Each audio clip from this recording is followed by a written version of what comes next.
My father is a Kashmiri Hindu, my mother is a Kashmiri Hindu, I am a Kashmiri Hindu, and our home and lives in Kashmir were destroyed by radical Islamic terrorism. I'm glad these hearings are happening today, because when my family and I lost our homes, our livelihood, and our way of life, the world remained silent. Where were the advocates of human rights when my rights were taken away? As I begin to speak, I am choked. As I begin to speak, I'm choked by the thoughts of those voices I represent here, because their voices were extinguished in the most brutal fashion. I am a member of the minority Hindu community from Kashmir, victim of the worst ethnic cleansing witnessed in independent India. I speak here today because I am a survivor. An innocent young woman, a lab assistant in a school, wasn't as lucky as I was. She was abducted, blindfolded, gang raped, and cut into two halves on a mechanical saw while still alive. Her name was Girija Tikku. Her only crime, her faith. I am her voice today. I'm glad these hearings are happening today, because when my family and I lost our homes, our livelihood, and our way of life, the world remained silent. Where were the advocates of human rights when my rights were taken away? Where were they on the night of 19th January 1990, when there were voices blaring from all mosques in Kashmir that they wanted Kashmir with Hindu women but without Hindu men? Where were the saviors of humanity when my feeble old grandfather stood with two kitchen knives and an old rusted axe, ready to kill my mother and I in order to save us from the much worse fate that awaited us if we landed in the hands of terrorists on the same fateful night? My people were given three choices: flee, convert, or die. Around 400,000 Kashmiri Hindus fled right after that night of horror. They survived. Those who didn't were killed. Today, 30 years later, I'm still not welcome in my home in Kashmir. I am not allowed to follow my faith without fear. My house in Kashmir is illegally occupied, as those of countless others in my community. Those that are not occupied have mostly been burned down or are ransacked. Thousands of our temples have been vandalized, desecrated, and lay in ruins.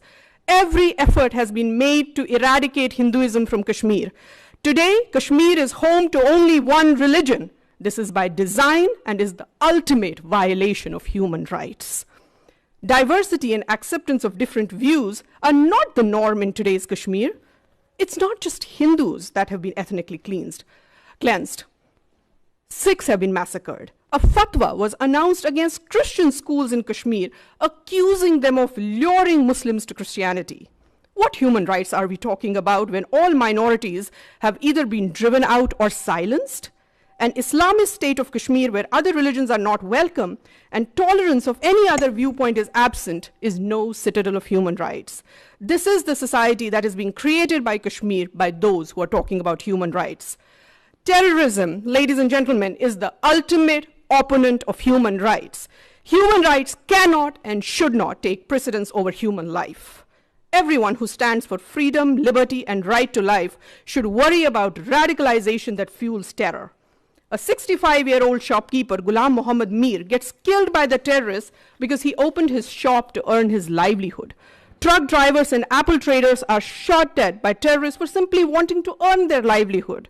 The simple act of earning livelihood in Kashmir today is prohibited by terrorists because earning a livelihood would show that Kashmir is moving towards normalcy. I ask you, who are these people who fear normalcy in Kashmir?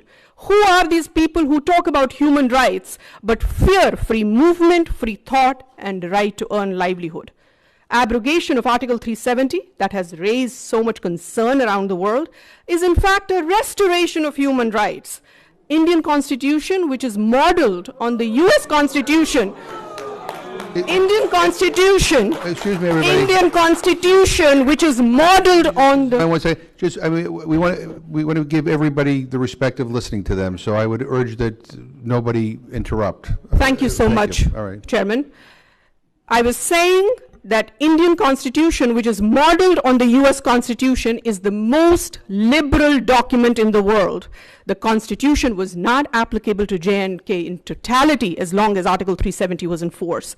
After abrogation of Article 370, people of Jammu and Ladakh have been liberated from the tyranny of being half citizens in their own country. Child marriage, which was responsible for child trafficking and sex trafficking, has been made illegal in Kashmir. Kashmiri women and LGBTQ community in Kashmir has been given the same rights as other Indian citizens. As a mother, it's very important to me now that child marriage has been outlawed in Kashmir. Today, I'm delighted that Kashmiris have the same rights as Indian citizens. If something as serious as women's right to own property and granting of LGBTQ rights to choose, amongst many others, has been accomplished through abrogation of Article 370, then it's safe to assume that restoration of internet in few remaining districts of Kashmir is not too far away. I am a proud daughter of Kashmir. I am a proud legatee of India's composite civilization.